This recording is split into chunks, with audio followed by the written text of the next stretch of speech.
Move this over for the teacher. Namaste everyone, ChristianRLong, Life Enhancement Consultant, giving you a big and beautiful shout out on this 4th of July evening. It's about 8:30 p.m. Mountain Time here in Denver, Colorado. Yes? Oh yeah, okay. Back here in Denver, just came back a few hours ago from Steamboat Springs. Namaste Jenny, good to have you on.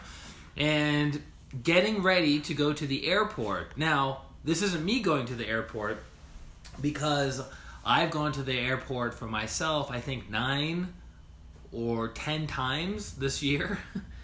And the year ain't over yet, but sadly enough, we're having to bring Augustina to the airport. Happy 4th to you as well.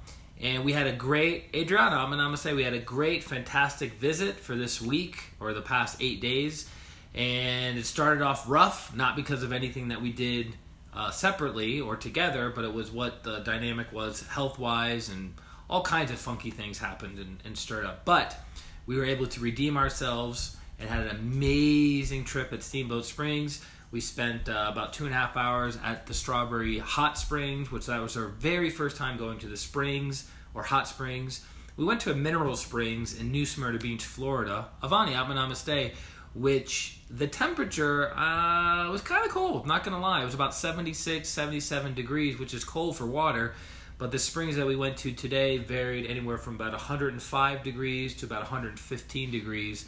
Colette, Namaste. And man, oh man, she was smart enough and had the foresight to say, hey, why don't we put some sunscreen on our faces, on our shoulders, on our backs, because for those of you who do not know, my heritage is Irish, and so by being out in the sun for more than 15 minutes, I don't tan, I actually burn and turn into a red lobster.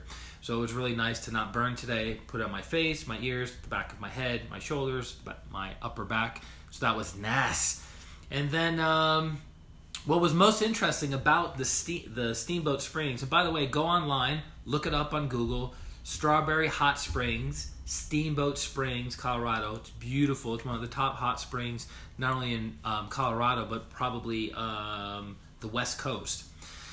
And I was expecting so many more people to actually be at the hot springs because it's 4th of July. It's not 4th of July weekend, but it's 4th of July. There were a bunch of people downtown, families, people, parking was impossible to find, so I was expecting this huge line to be at the hot springs, and all we had to wait for 2 cars to go ahead of us, and then we parked.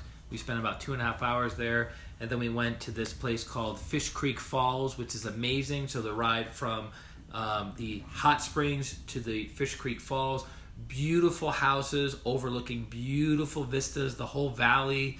If you've never been to Steamboat Springs and you like mountain towns and you like mountains and you like mountain vistas and like rolling hills and a lot of prosperity and youthfulness and vitality, I cannot recommend a better mountain town in the state of Colorado. So highly recommend checking it out. Now, as you guys know, we do these live streams every single day, and we talk about energy healing, meditation, and practical spirituality. And I thought, well, what's the topic going to be tonight?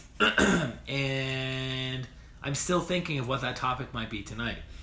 So if you have any suggestions, feel free to throw it in the comment section below, and we'll do what we can. I will say this, though.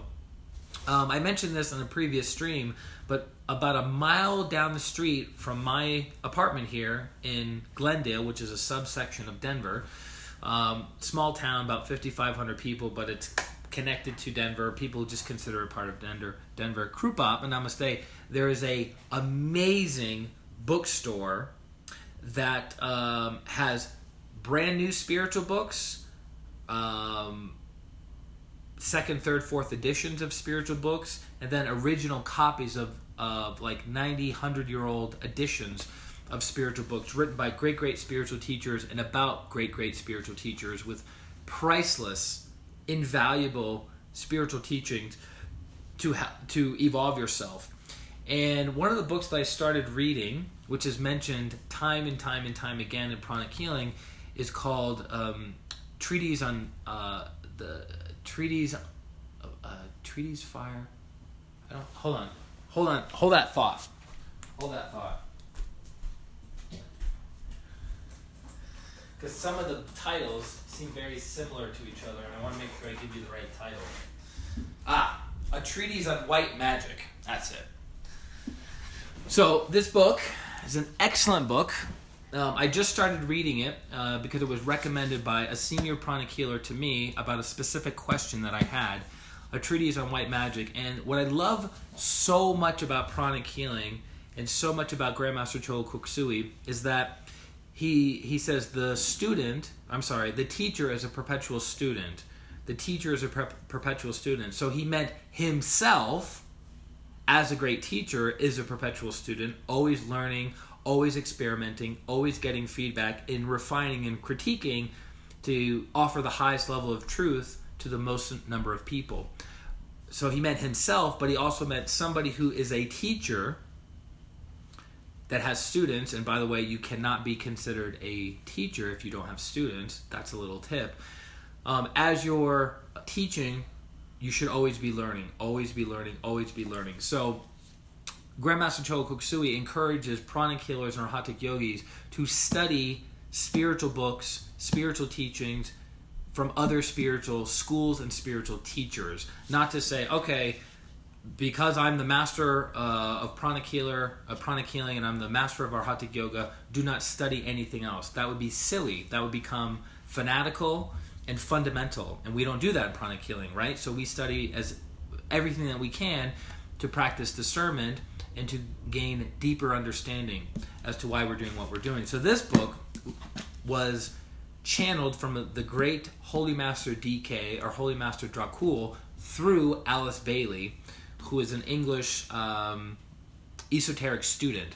And she wrote 20 plus books. Most of all the books are blue, which is actually very, very interesting because the dark blue is a stimulation of the mental body. So if you've read any of Alice Bailey's books, you'll realize one sentence can run on for an entire page. So it's very, very mental teachings, but within the book, there's priceless nuggets. And so I was reading this the other day, and I thought this would kind of be a cool topic to cover with the group. And where was it? So it's rule number 4 in the book. So if you have the book, rule number 4. And talks about the power of materialization, talks about the power of thought, and talks about the power of the spoken word. So there's actually, it's interesting that it's rule 4, but there's many sub-rules within this chapter. And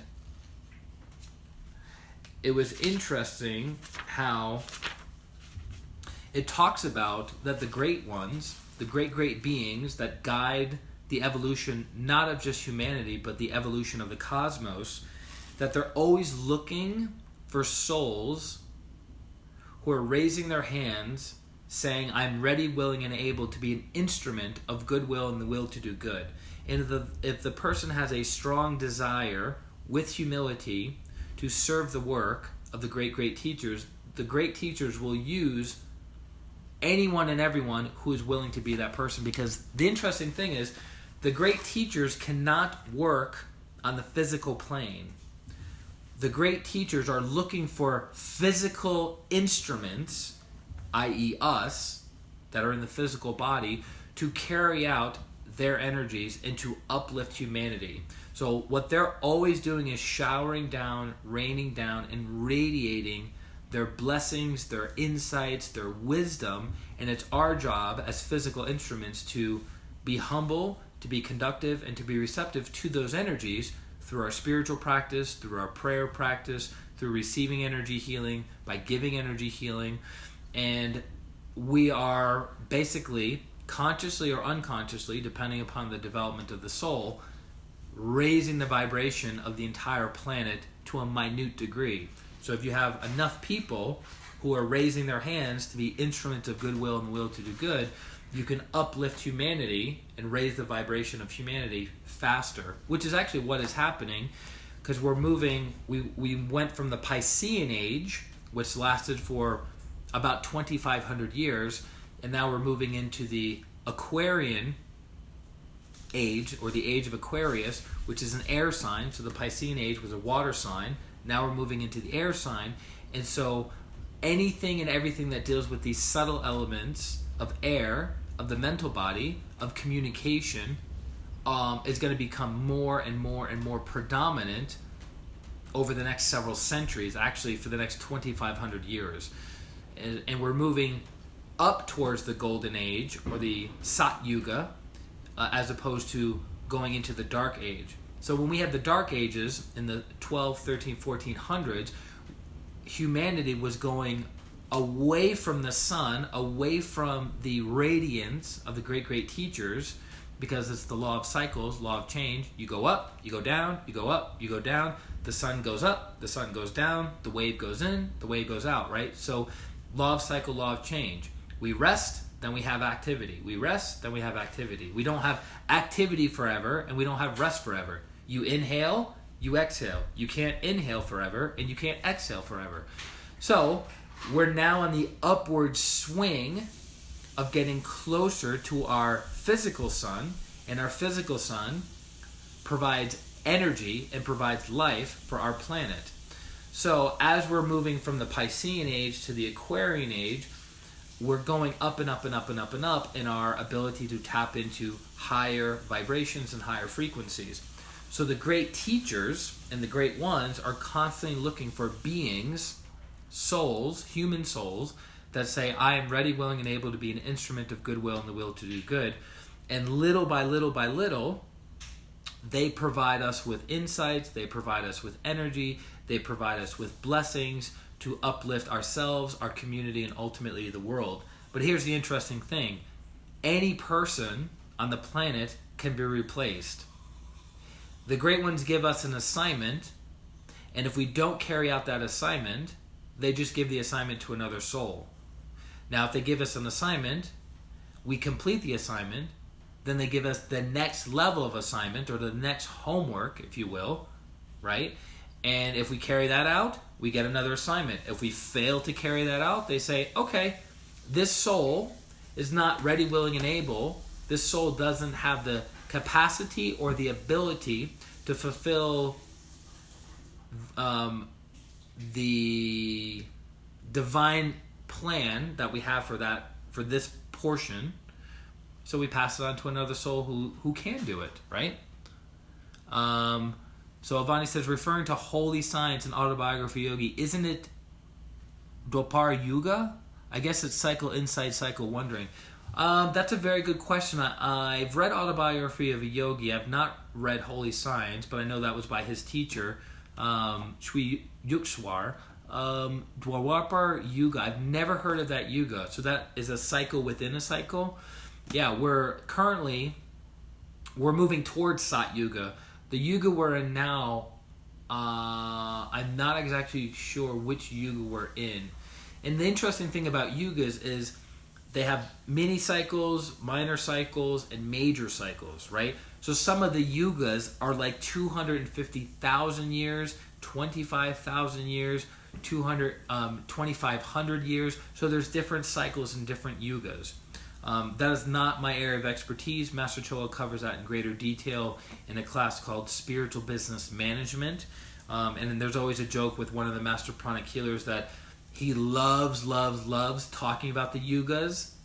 But as soon as he starts talking about the Yugas, his wife, who's also a master, starts going, all right, well, I'm going to check out and go somewhere else. You talk about the Yugas because of the practicality of it. It's fascinating to understand a 2,500-year cycle, a 25,000-year cycle, a 250,000-year cycle, but from a practical perspective, what's the point, right? How do we apply that knowledge into our day-to-day lives where we have 1 week cycles, 1 year cycles, 7 year cycles, right? So that's more practical. Sat Yuga, Dwapara Yuga, Territory Yuga, and Kali Yuga, I guess, is Dwapara Yuga of Kali Yuga. Okay. So Kali Yuga would be like a dark cycle, meaning that cycle is we're pulling further and further and further away from being closer to the sun. The closer we are to the sun, the faster everything speeds up and the faster evolution is. The farther we are from the sun, the slower the growth, the slower the evolution, which is very, very similar to being with our spiritual teacher. The closer you are to the physical teacher and the closer you are to the energy teacher, right? Because you have the physical teacher, then you have the soul of the teacher, right? Because the teacher is not the physical body, the teacher is the soul. The more in alignment and the closer you are energetically to the teacher, the faster your growth and evolution. But, how often are we connected to our spiritual teachers? How often are we connected to our higher souls, right? So I would highly recommend checking out this book. I'm still actually on the chapter that deals with rule number 4. And it's really quite fascinating. It's kind of like it's impossible to rush through a book like this, because not only does it give you very high level mental knowledge, but it's also, you have to practice the knowledge that you're receiving. So just because you read this book cover to cover does not mean you understand it mentally, and does not mean that you understand it experientially. So there's another book that was recommended by Grandmaster Chola Koksui on the reading list. And the book was written by a great, great spiritual teacher by the name of Franz Barden. And he wrote a book called Initiation into Hermetics that Augustina has sitting on her counter at home. I don't know if she's cracked it open yet. Not yet. Not yet. She's getting there, little by little, encouraging. But there are certain practices in that book that he says, okay, here's the technique. Practice this technique for the next 5 to 10 years before reading the next chapter. Think about that. He's saying, here's the technique.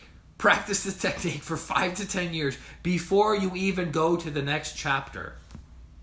So obviously it would take you 10, 15, 20 years to read that book, because he's saying, look, it's great that you understand the book, that you've read it cover to cover, but you have no experiential knowledge on how to still your mind, on how to have focus for a prolonged period of time. One of the coolest exercises that I remember in the book, and I read the book about 15 years ago, is he talks about imagining a clock on the wall. And you know how certain wall clocks, they tick every second? They go tick, tick, tick, tick, tick, tick. So he wants you to imagine a clock on the wall and focus on it as you can see the clock in your mind's eye, and you can see the second hand of the clock moving, and you hear the sound of the imaginary clock in your mind's eye, and you maintain that for 5 minutes.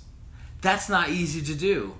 Just to sit there, see it in your mind's eye in the hour hand, the minute hand, and the second hand, and then to hear the ticking every second for 5 minutes. That will require a tremendous amount of mental focus, right? There's another exercise, I don't believe it's in this book. I'm trying to remember where I read this. I think I read this connected to Tantra Yoga many, many years ago, even more than 15 years ago. And there are certain practices that yogis have to do with 100 people. So a yogi will sit down, will have an audience of 100 people in front of that yogi, and you'll have 100 people doing different things.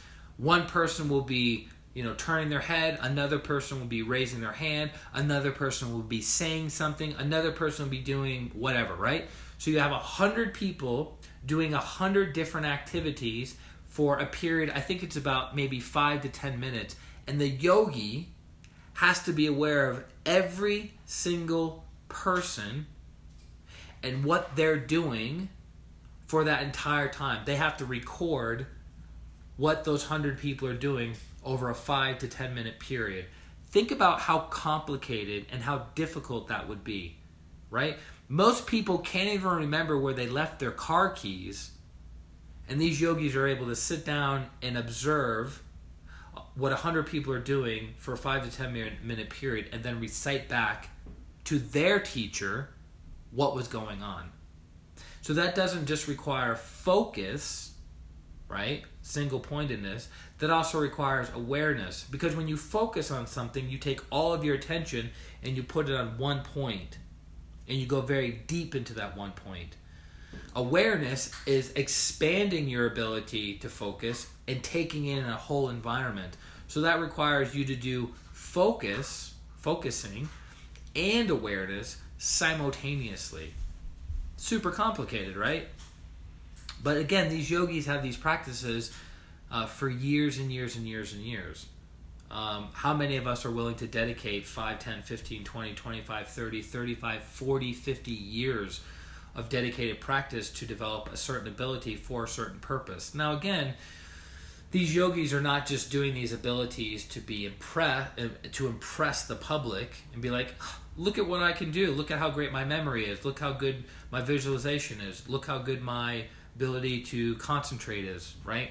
They're doing it for certain purposes, for certain reasons, typically in the inner world. But again, those are yogis that are raising their hands saying, I am ready, willing, and able to be an instrument of goodwill and the will to do good, to be used as a channel for the great ones, for the great teachers. Right? Some people do that in business, some people do that in art, some people do that with inventions, other people do that with singing and chanting, other people do that with their spiritual practice and blessing, right? So it depends on the development of that soul and the specialization of that soul. Because look, there are people who can make billions of dollars and use that billions of dollars to alleviate the suffering of people around the world. And then there's other people who go in a cave for 50 to 60 years and they radiate light to the planet. Different purposes, different specializations for those souls. One is not better than another, right? It depends on what that soul is here to do. Gurpreet, Atma Namaste. Welcome to the live stream. So, I hope that makes sense to you guys. I hope that adds value to you on this 4th of July evening. We're getting ready to go to the airport and sending my baby back to her little place in Miami Beach. I'll see her soon. And that's it, guys. Yeah! So I will see you guys very, very soon. Please, if you are in need of healing, go to ChristianRLong.com. It's my name, my website, ChristianRLong.com. Everything is there for you to sign up for a distant pranic healing session. We meet each other over Zoom, over Skype, over FaceTime, whatever is the most convenient for you. And again, everything I share with you is not from me or because of me, but it's because of my great teacher, Grandmaster Choa Koksui, who I had the blessings and honor of working with for 3 years before he left the body in March of 2007. But his legacy carries on with his books, his CDs, his courses, and his senior instructors of goodwill and the will to do good. And that's it, guys. So let me know how I can serve you in the very near future. Enjoy the rest of your evening. This is Christian Long, Life Enhancement Consultant, wishing you a beautiful July 4th, a beautiful week, and a beautiful life. Atma Namaste. Bye-bye.